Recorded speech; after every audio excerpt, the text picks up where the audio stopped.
Online betting, online యాప్లు, అదేవిధంగా online rummy.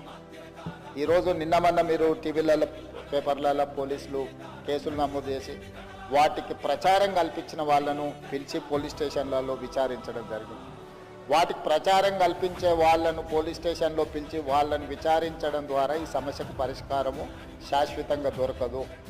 వీటిని నిర్వహించే వాళ్ళు, వీటిని ప్రమోట్ చేసేవాళ్ళు, చివరికి ఈ యాప్ల ద్వారా లబ్ధి పొందుతున్న వాళ్ళని వీళ్ళందరినీ పూర్తి స్థాయిలో విచారించి కఠినమైన చర్యలు తీసుకున్నప్పుడే ఈ సమస్యకు పరిష్కారం దొరుకుతుంది అధ్యక్ష. అందుకే దీన్ని పూర్తి స్థాయిలో విచారించాలంటే పక్క రాష్ట్రాలు, పక్క దేశాలలో కూడా విచారణ చేయాల్సిన పరిస్థితులు ఉంటాయి. అందుకే పూర్తి స్థాయిలో అన్ని అధికారాలు కట్టబెట్టే విధంగా ఒక స్పెషల్ ఇన్వెస్టిగేషన్ టీం ఏర్పాటు చేసి ఈ రాష్ట్ర ప్రభుత్వం వాళ్ళ మీద పూర్తి స్థాయిలో చర్యలు తీసుకోవాలని నిర్ణయం తీసుకున్న